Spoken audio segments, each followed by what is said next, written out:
Hi guys வணக்கம். This is pure Tamil myself Balaji. ஓகேங்களா? So இன்றைக்கி போஸ்ட் மார்க்கெட் ரிப்போர்ட் பார்ப்போம். போஸ்ட் மார்க்கெட் ரிப்போர்ட்டில் ஆக்சுவலாக இன்றைக்கி நல்ல நிஃப்டி ஆக்சுவலாக நான் வந்து காலையிலே சொல்லியிருந்தேன், மார்க்கெட் வந்து ஒரு ஃபாலிங் கண்டிஷனில் தான் இருக்குது அப்படின்னு சொல்லியிருந்தேன்.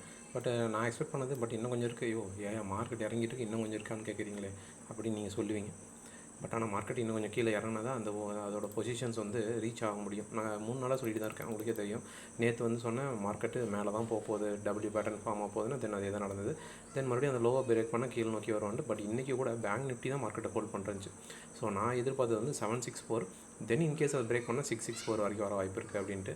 ஸோ பட் அது வரல. ஓகேங்களா? இன்றைக்கி மெயினாக கான்ட்ரிபியூட் பண்ணது என்ன ஸ்டாக்ஸ் அப்படின்னு பார்த்தோம் அப்படின்னா, ஓவராலாக ஸ்டாக்ஸ் பார்த்தீங்கன்னு வச்சுக்கோங்களேன். இப்போ பாருங்கள், ஐடி வந்து 1071 பாயிண்ட்ஸ் டவுன் ஆயிருக்கு, 2.9%. ஓகேங்களா? ஸோ 2.9%. மீடியா வந்து 45 பாயிண்ட்ஸ் தான் டவுன் ஆயிருந்துச்சு. Pharma sector 400 points down. Energy 593 points. Auto sector வந்து பெருசாக எல்லாம் பண்ணல, பட் இருந்தால் 92 பாயிண்ட்ஸ் தான். எஃப்எம்சிஜி பார்த்திங்கன்னா 1166. மெட்டல் வந்து 73 பாயிண்ட்ஸ் தான். இதெல்லாம் பாயிண்ட்ஸ் கணக்கில். ஓகேங்களா? இன்றைக்கி மெயினாக ரொம்ப அதிகமாக ஃபால் ஆனது எல்லாம் எதிர்பார்த்த மாதிரி அந்த டிசிஎஸ் தான் மெயின் ரீசன் மார்க்கெட்டை கீழே கொண்டுட்டு வந்ததுக்கு. ஓகேங்களா? ஸோ டிசிஎஸ் பாருங்கள் 175 புள்ளிகள் டவுன் ஆகிருக்கு. ஓகேங்களா? அது மட்டும் இல்லாமல் கன்சியூமரோ ஆகட்டும், தென் அதுக்கப்புறம் கம்யூனிகேஷன் ஆகட்டும், ஓகேங்களா, எல்லாமே டாட்டாவை பொறுத்த வரைக்கும் நிறைய ஸ்டாக்ஸ் கீழே தான் இருந்துச்சு டாட்டா குரூப்ஸில். ஓகேங்களா? தென் அதே போல் அதானியும் பாருங்கள் பெரிய லெவலில் பெருசாக மூவ் பண்ண முடியல, எல்லாம் 2% வரைக்குமே ஃபால் ஆயிருந்துச்சு. ஸோ அதனால் நிஃப்டி மேல் கொண்டு கீழே வர இருந்தது. பட் ஆனால் பேங்கிங் செக்டர் ஓரளவுக்கு ஹோல்டு பண்ணனால தான் அவ்வளோ சீக்கிரமாக கீழே ஃபால் ஆகலை. இல்லை அப்படிங்கிற பட்சத்தில் என்ன இருக்கும், மார்க்கெட்டு இன்னும் ரொம்ப ஹெவியாகவே ஃபால் ஆயிருக்கும். ஓகேங்களா? பட் அது எண்ட் ஆஃப் டேயில் பார்த்தீங்கன்னா கொஞ்சம் கீழே இறங்கி தான் வந்துச்சு. ஓகேங்களா? பட் இங்கே பாருங்கள், கோட்டக்கு 11.68%, ஹெச்டிஎஃப்சி 0.2, ஐசிஐசிஐ 0.25 இவங்களாம் ஹோல்டு பண்ணனால தான் ஓகேங்களா மார்க்கெட்டு பெருசாக கீழே விழுகலை. இல்லைன்னா இன்னும் another 150 பாயிண்ட்ஸ் பக்கம் ஃபால் ஆகிருக்கும். ஓகேங்களா? ஓகே. ஸோ பொறுத்து வந்து பார்ப்போம் நாளைக்கு இது என்ன நடக்க போகுது அப்படிங்கிறத நம்ம காலையில் ப்ரீ மார்க்கெட்டில் பார்ப்போம். அதுக்கு முன்னாடி ஆக்சுவலாக வந்து பார்த்தீங்கன்னு வச்சுக்கோங்களேன், நீங்கள் ஒரு ட்ரேட் பண்ணுறோம் அப்படின்னா பெரிய லெவலில் கேபிட்டல் வச்சுருக்கணும்னு அவசியம் இல்லைங்க. ஒரு சின்ன கேபிட்டல் வச்சு சின்னதாக குட்டி குட்டியாக ஸ்கேல் பண்ணால் கூட ஒரு ப்ராஃபிட் எடுக்க முடியுங்க. ஓகேங்களா? ஸோ அதுக்கு அது எப்படி ப்ராஃபிட் பண்ண முடியும் அப்படிங்கிறதுக்கு ஒரு சின்ன எக்ஸாம்பிள். அது எவ்வளோ கேபிட்டல் எவ்வளோ ஆகுது, ஒரு மாதம் பார்ப்போம் எவ்வளோ தான் அந்த கேபிட்டல் பண்ண முடியும் சின்னதாக ஸ்கேல்பிங் பண்ணால் கூட அப்படிங்கிறத தான் நம்ம பார்க்க போகிறோம். ஓகேங்களா? ஸோ அது பார்த்தீங்க அப்படின்னா, ஃபார் எக்ஸாம்பிள் பாருங்கள், நான் ஃபஸ்ட்டு பார்த்தீங்கன்னா ஒரு ட்ரேட் போட்டேன். அது சின்னதாக பார்த்தீங்கன்னா ஒரு சின்னதாக போடும்போது பார்த்திங்கன்னா அந்த ட்ரேடு வந்து லாஸ் ஆகிடுச்சு, 500 ருபீஸ். ஓகேங்களா? தென் அதுக்கப்புறம் பார்த்திங்கன்னா குட்டி குட்டியாக தான் எல்லாமே ஸ்கேல்ப்பு தான் பண்ணேன். 500, 700, 735, 400ன்னு. ஏன்னா என்கிட்ட இருக்கக்கூடிய இது வந்து ரொம்ப குறைவு தான். ஏதாவதுன்னா கேபிட்டல் ரொம்ப குறைவு.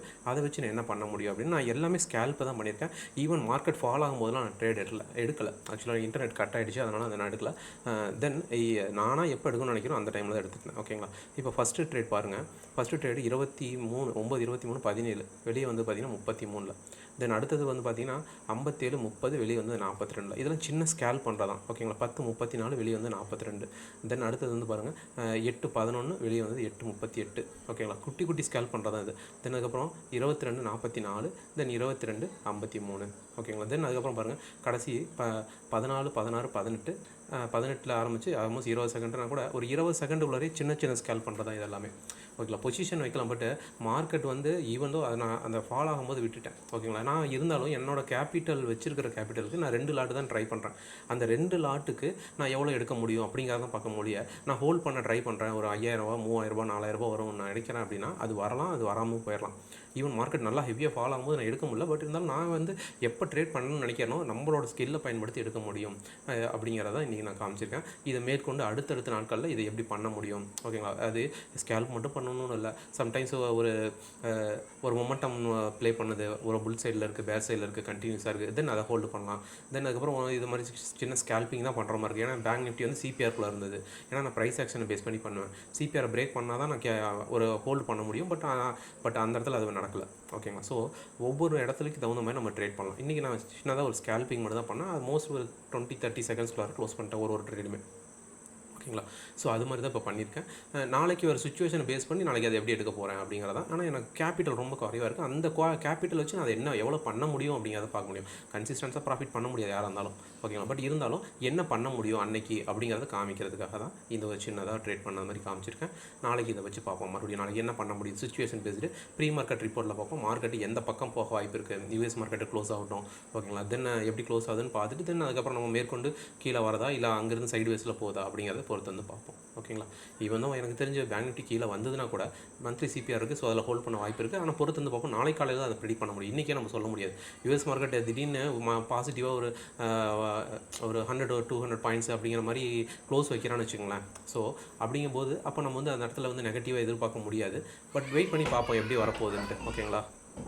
பொறுத்து வந்து பார்ப்போம் நாளை காலையில்.